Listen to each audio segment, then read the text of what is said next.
Thank you. All right, so I want to talk to you about regenerative medicine and some of the inherent difficulties that the field has had, and how I believe it's in the process right now. And as we say in business, which I'm involved in, as you can see with BioTime, a restart, technological restart, I think, is occurring in the field. It reflects both the good and the bad about embryonic stem cells. Now, as some of you know, the backdrop from the aging standpoint, why embryonic stem cells are interesting for a gerontologist. Some of the talks already have touched upon this, as you know, but the thought is that life, in a sense, is inherently immortal. We probably evolved from single-celled animals that replicated without limit and left no dead ancestors going backward in time, which necessitates a way of thinking about life that, life is probably capable of more robustness as we sort of common sense think about it, able to do an enormous amount of repair. Irreparable damage is probably, of course, always with us, but the germline has been able to maintain, nevertheless, this continual cascade of life. And what can we learn about that to apply to the problem of aging? After all somatic cell lineages will die for the first time since the dawn of life on Earth when you and I die. So it's an interesting dichotomy between germline and soma that some of us have been focusing on. I'm going to talk about that, the implications of using these ever young cells from embryonic stem cells in transplant medicine to rebuild the human body in aging, some of the challenges of that and how they're being addressed and how I think it's changing the field. So by way of background, this is Martin Perra's picture that was on Nature Biotech some years ago. This is a neurosphere emerging out of embryonic stem cell cultures. I like it because it's a nice rosy, sunny thing to give a backdrop to talk about all the good things that could come of embryonic stem cells. I'm sure all of you know some of these already, but I'll just touch upon them since I have them up. One is scalable, by the way. The fact that they're immortal is, is a good thing. Biotech has not had, until embryonic stem cells, a manufacturing modality that was in this sense scalable, meaning that you could make a master cell bank and then a working cell bank of embryonic stem cells and make product from that same resource, certainly for the lifetime of you and me. And of course, it's believed that human embryonic stem cells are pluripotent. They're said to be pluripotent. I still think they should be called totipotent because they make everything. Hematopoietic stem cells are pluripotent. These are certainly a different category. But we'll just say it's believed to make all cell types. Why do we say that? The standard test of this is test we do in animals. You take mouse embryonic stem cells, put them back into the embryo from which they came. Maybe they're labeled or something. You make a chimeric animal, and then you can show they become part of the kidney or the brain or whatever. We can't do that test with humans. It would be unethical, certainly, number one. Serves number two. It's an unethical thing to do. But every other kind of a test has been done. These cells appear to be the same thing, the human equivalent of the mouse embryonic stem cell. That's why it's said that they're pluripotent. Because they're immortal, if you think about this, that opens the door to what we can do with mouse embryonic stem cells. You can do gene targeting, select up clones, grow those up, do targeting again. Even though homologous recombination is rare, you can clonally expand forever, and so you can see doing targeted genetic modifications in embryonic stem cells and then making whatever you want engineered in any way, even with precise targeted modifications. And boy, I can see a lot of imaginative people in the audience. You can imagine doing just amazing things here with these cells, as you know well known. Therapeutic applications, and actually my company is focused largely on the research applications of some of these products. The cold, as opposed to the sun, cold reality of this moon, stone cold reality. I put top of the list the enormous complexity of what these cells turn into. I spent some time thinking about developmental anatomy and histology, and still I'm boggled by the complexity of developing human. And these cells do all that in the dish, as I said, presumably. So that's a problem, actually. It's an opportunity that we could make everything we've always wanted to make. The challenge is, how do you sort it all out? And I'll talk about that. Well, that's the second point, a lack of markers. You know, sort of like the thing the king doesn't have any clothes on. Everyone's talking about making beta cells, foregut endoderm. What are the molecular markers of those cells? How do we know foregut from midgut? You know, I mean, we know almost nothing about how to distinguish all these thousands of cell lineages. That's a problem. So we need to learn how to navigate all this complexity. I mentioned the embryonic stem cells are an infinitely scalable cell, but nevertheless, what are the actual manufacturing modalities and how would those be carried out in standard operating procedure? In early embryogenesis, epithelial cells talk to mesenchyme, and it causes, when they talk to each other in the same language, it causes an explosive growth of things like lung bud and of course, the kidney, the architecture of the kidney. And so epithelial mesenchymal interactions are really important here in early development. Which cells are going to talk to each other in cells that are engrafted to a human and cause something like a tooth to grow in the spinal cord or something, or in the heart. As one of my colleagues said, eat your heart out. It's a bad thing. And then lastly,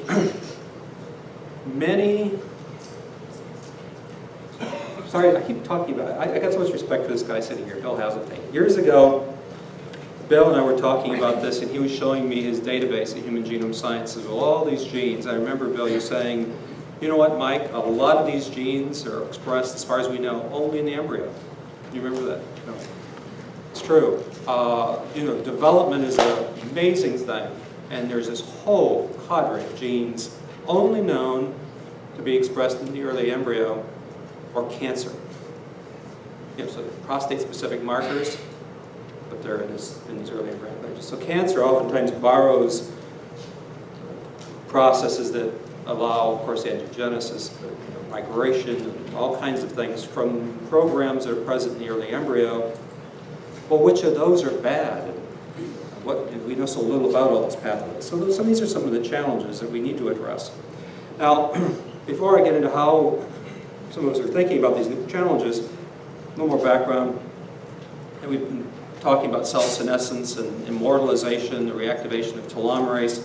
Well, the thought is that the reactivation of telomerase and the immortalization of cells really reflects the reemergence, like in a lot of these other oncofetal proteins, of programs that are expressed in the germline or in early embryonic development.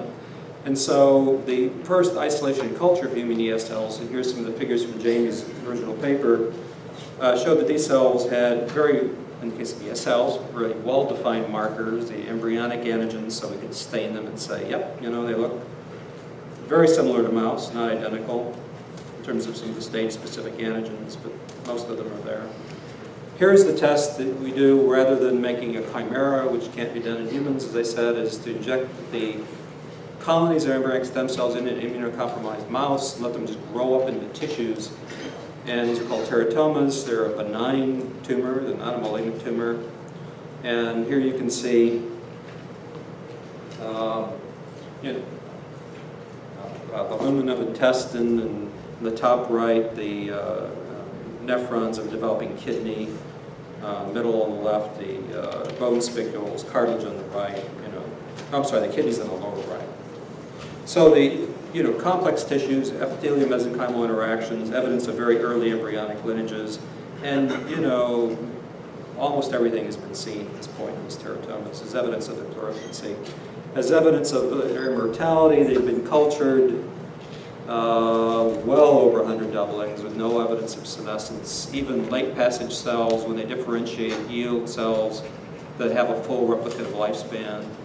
And then they have an abundance of telomerase, more so than a tumor cell line. These lead people to the characterization of these cells as an immortal cell.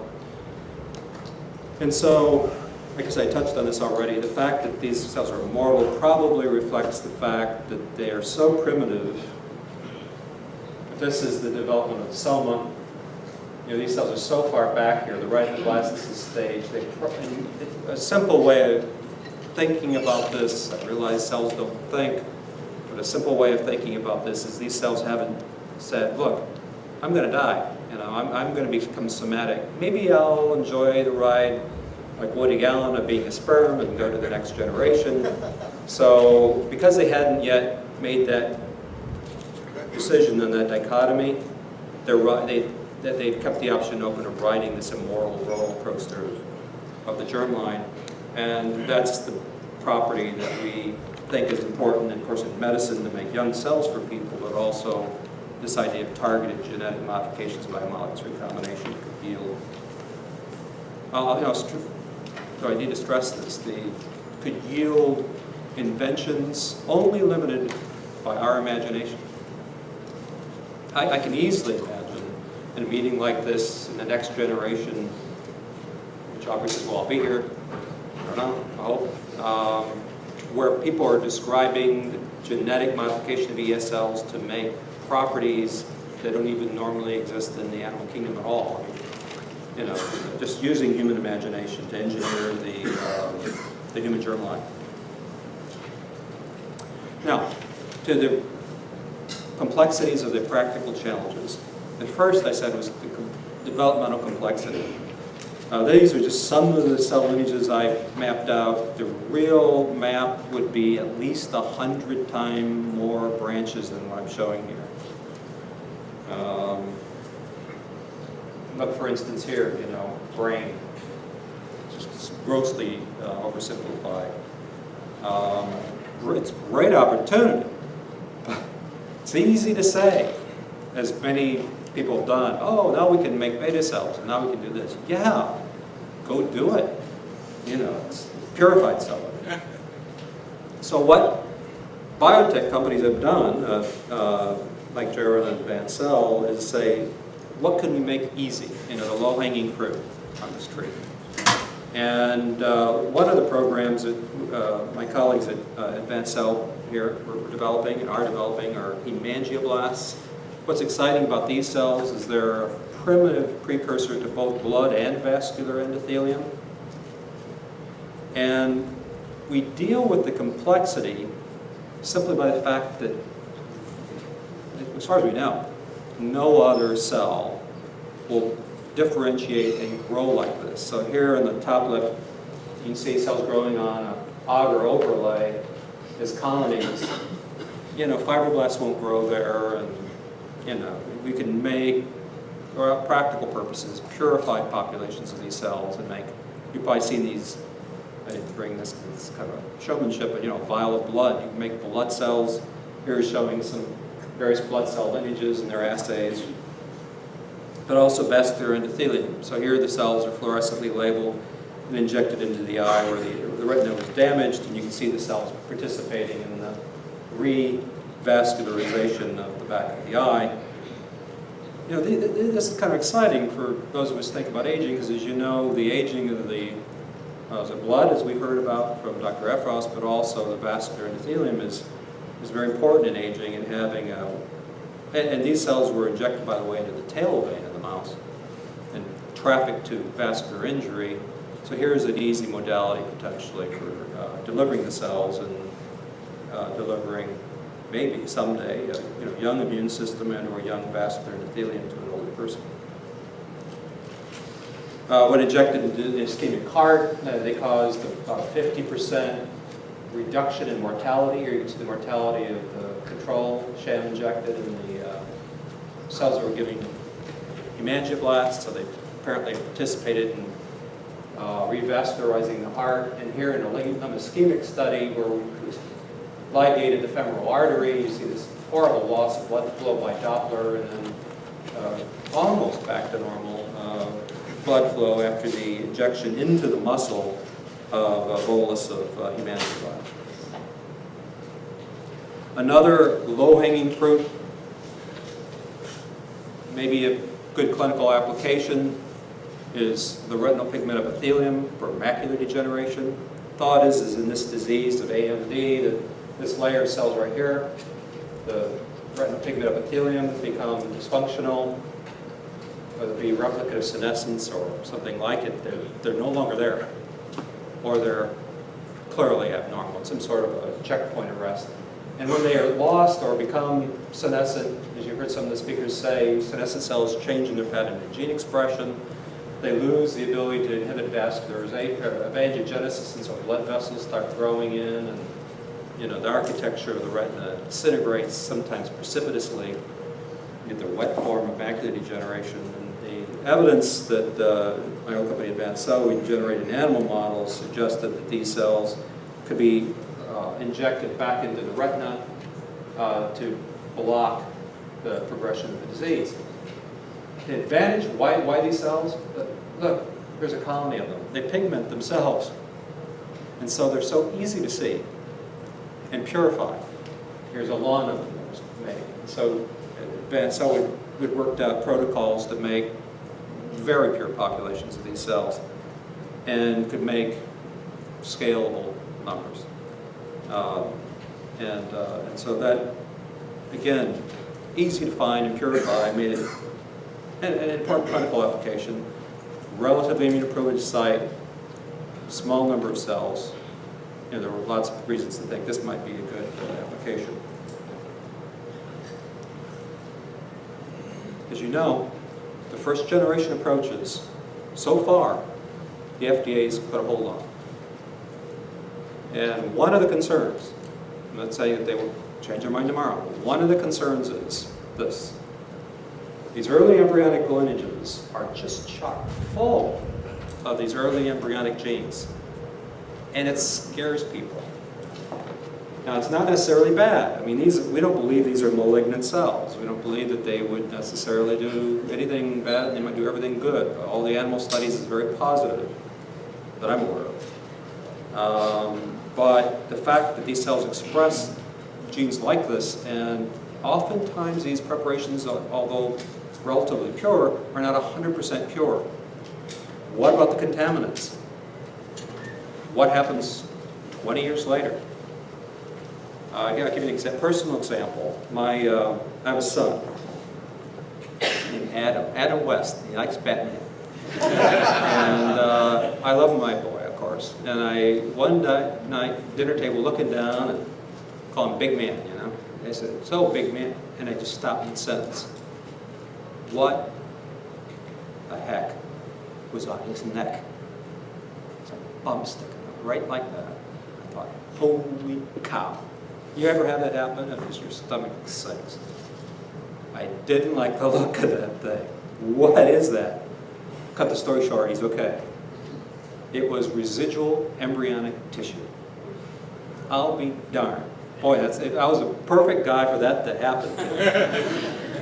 When the thyroid comes out of the pharyngeal pouches, it's supposed to break off and then become the thyroid. And sometimes pieces of where it pouched out of the pharyngeal pouch can remain, and they make a cyst. And it's mucus tissue. It's the esophagus. It's the pharynx. And I noticed every time he got a sore throat, this thing got cherry red and swelled up. Well, those bugs were seeing all this mucin, and they were making a sore throat in this little thing. So we finally fixed him. He had surgery, and he's all better. But what it told me was an important lesson. Residual embryonic tissue in the wrong place at the wrong time. For him, nearly 6 years asymptomatic, suddenly showed itself. And it just emphasized and highlighted to me, we really got to know what we're injecting in patients, because, we could be generating pathology years later. As you know, there's been a lot of opponents of embryonic stem cell research, and they would love to say, look, see, this isn't working, and so on. So, that's the issue. So what I'm showing you here are differentiating embryonic stem cells. Sometimes people show beating heart muscle things. I just thought, I run a video on PowerPoint, that's the truth. So anyway, but this is a mass of these differentiating cells, and those of your cell biologists can look here and just see the immense complexity of what this is. And by the way, the wonder of this is human embryology going on in the dish. These cells kind of grow up, and if you look at them under a dissecting scope, they make these three-dimensional structures, and it's just magnetic. It's wonderful. It's amazing. It's fascinating. But look at the challenge. What are all these things? And if you're trying to manufacture a product, how do you sort all this out? So we tried a new technique, and that's what I'm going to tell you about today. So the idea was, frankly, I watched what had happened in the DNA sequencing field and shotgun cloning, where computers reassembled the human genome. And I thought, could we somehow shotgun clone all these lineages? So what we did is we made a matrix of differentiation conditions. So differentiating human ESLs with members of the TGF-beta family and the PDGF family and WNTs and all these different things. So we differentiated them under a bunch of different conditions. Now the idea was that very complex trees that were taking shotgun blasts over different parts of the tree. And we have complex mixtures of cells resulting, still very primitive. And how primitive? Well, you did it for different time points. 5 days, month, whatever. So now we have all these shotgun blasts, temporal and spatial, all over the tree. We call those candidate cultures. They're still heterogeneous mixtures of cells, but we've enriched for neurons or enriched for lateral plate mesoderm or whatever. Then we took those candidate cultures and we said, now look, we don't know what's in there, we don't know how they'll grow. So let's plate them out, each of the candidate cultures, under an array of different conditions. So let's put them in epithelial media, let's put them on matrigel, let's put them on collagen, type 1, type 4, let's give them, whatever, everything we could think of. We tried either in the we tried hanging crop cultures, we tried, everything on both the propagation and differentiation spectrum. 5 minutes left. Yeah. And that's entire 3 minutes without time for questions. You say that with such delight. Grow up clones. So we looked what will grow clonally, all right? Shotgun cloning. We didn't care what it was. Did gene expression profiles. They're not ES. These are ES markers. Some of them have CD133 or 24, so they're stem cell-like, but they're all full of these embryonic markers. So we call these embryonic progenitor cells because they're primitive, but not ES, somewhere in between. Once you have all these, you can compare them to one another, and now here's where the mathematical computer analysis comes in, and you can see what genes are expressed most in this line compared to others, and reassemble this relationship tree, and the complexity amazed us. There was over 140 different kinds of cells in the first 1,000 clones that we picked and grew. When you do NMF, which is this face recognition technology that looks and does iterations on correlation algorithms, we could seed in the same cell more than once, and the computer indeed would say, yep, that's the same cell, I recognize that face. But most of these you see are a single dot signifying that this computer sees them as a new type of cell. When you look at the unique molecular markers for each of them, you can see evidences of neural crest, inner ear, saccule cells, intermediate mesoderm cells, and so on. Having all that information, we can predict CD antigens, which is very important for manufacturing and purification. We showed that many of these cells express secreted factors that are really valuable and useful all in themselves, bone morphogenic proteins and other things. We could confirm a lot of these markers by in situ immunocytochemistry. We showed here the different germ layers. And by the way, notice the uniformity. You can't see that well, but all 100% of the cells staining for things like ferritin 7 and alpha fetoprotein and so on. We believe these cells are propagating cultures, so we can actually scale them up at this stage of differentiation, just like ES cells, and then differentiate them. You'll see that when we differentiated this culture called E68, we got PAX6 positive cells that went both into astrocytes and neurons. And here's a picture of those. When we looked at telomere length, you predict these cells start with germline telomere length, so even though they're clonally expanded and use a lot of proliferative capacity in clonal expansion, they're still going to have more proliferative lifespan than neonatal cells, and indeed we showed exactly that. They are clonal, so they have one unique homeobox signature, like the Hox genes, for instance. It tells you where they would have been in the developing human. And lots of different new products, never before isolated. So you'd see why I call it version 2.0. We have scalable cells, clonally pure, and lots of different kinds of things. Now, again, another challenge, an information challenge. Where are they on the developmental time scale? Are they paraxial mesoderm, early embryo-specific, or are they later? We have almost no idea. There's a lot of data in the literature on molecular markers and where they're expressed in the developing mouse. I'm showing you that here. But figuring out what all these cells are and so on is a mind-bending task. It reminded me of genomics, trying to make sense of the DNA sequence. We call it embryonics, characterizing all the markers of these early embryonic lineages and how they correlate to cultured cells like embryonic progenitor lines.